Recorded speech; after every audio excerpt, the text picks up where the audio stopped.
Here now with more on the NFL labor negotiations as well as the state of the commercial real estate market. Stephen Ross, owner of the Miami Dolphins and chairman and CEO of the related companies. Nice to have you. Thank you. Pleasure to be here. All right, let's start off on the NFL. We got two owners, so we haven't heard from the players, but do you believe there will be an NFL season? Well, I think everybody who owns a football team really wants to play football, and they love the game, and they want to be competitive. So I think, we're all optimistic, or we wouldn't be there. So I sure hope there's a game, and I think I really speak for every owner. Well, what's going to have to happen to ultimately make that a reality? Well, I think what's going to have to happen, we're going to have to be back at the bargaining tables with the players and to settle the suit. It's not going to be settled in court.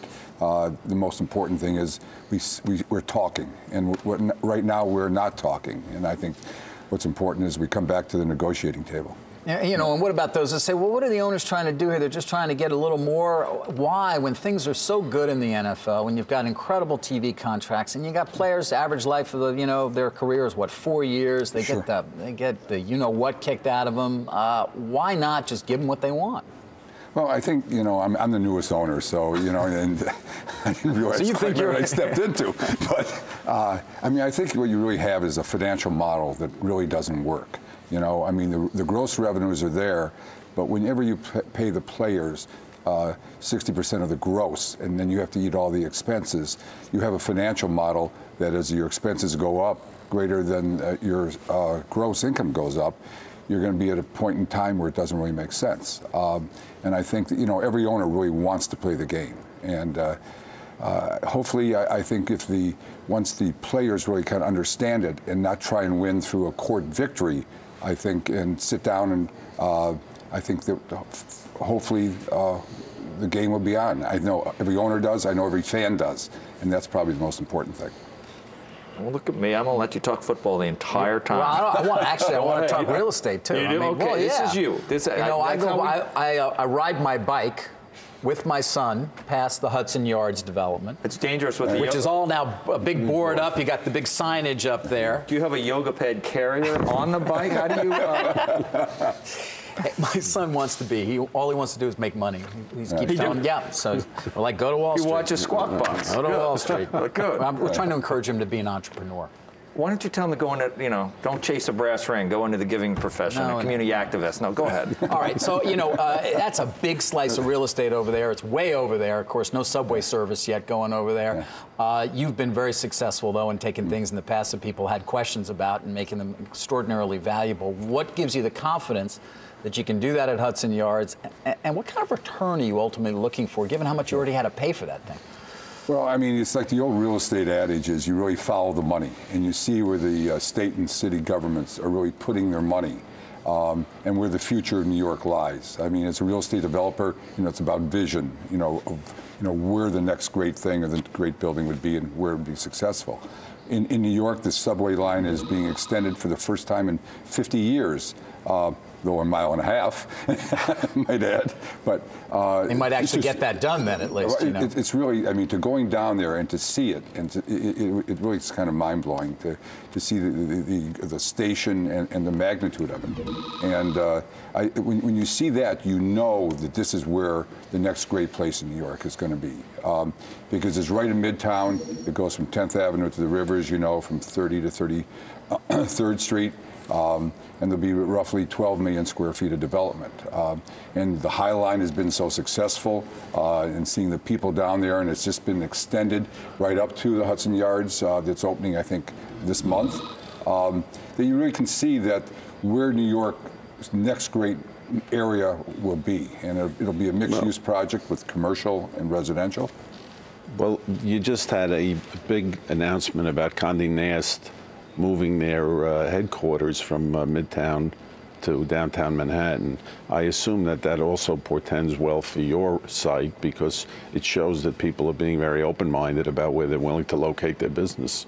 Yeah, well, in New York, we have a lot of obsolete buildings. It hasn't been probably 60–70% of the total office supply are buildings over 50 years old. And I think a lot of corporations today are looking to consolidate, want new, modern, high-tech type buildings. And I I think the Hudson Yards with the transportation where it is, being Midtown, and certainly there's a lot of incentives that the city has. You got to build that huge platform over it still, don't you? Well, Park Avenue was built over that same kind of platform. How long is this going to take? I mean, you're talking many, many years ultimately, right? I think we're going to surprise a lot of people. The interest from the office tenants has been tremendous. Right now we're talking to 9 tenants at 2 million square feet each. And in our first phase, we're looking to have roughly 4 million square feet of office, 1 million square feet of retail, a hotel, and residential. So we'll do about 6 million square feet in the first phase that we expect to start next year, and do it all at one time. And then there's another 6 million square feet on the other side of 11th So Avenue. is there enough job growth in New York to support the amount of office space that you're talking about, Steve? Well, it's not really all job growth. I mean, you're really finding relocations where the corporations, as I said, are consolidating and looking for new space. Because today you can house a lot of your employees in a lot less space with the technology that exists today in these new buildings.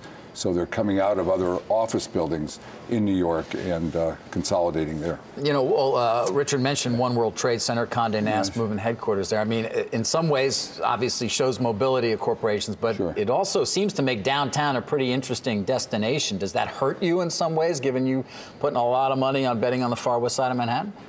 Well, I mean, the Midtown market is still a much bigger market than downtown. And I think there's plenty of room for both.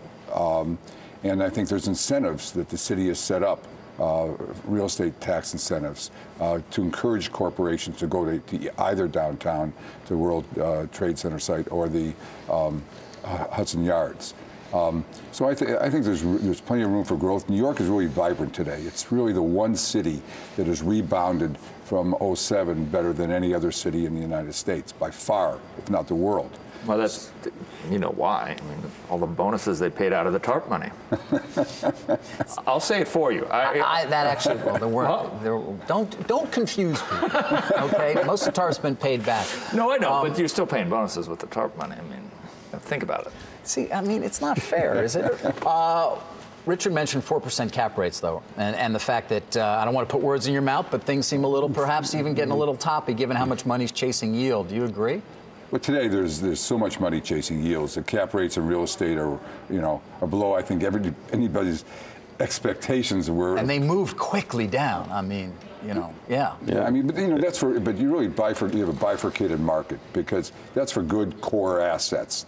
I mean, assets in other parts of the country that really aren't core assets, those cap rates have not come down, and there's not a lot of great demand for that.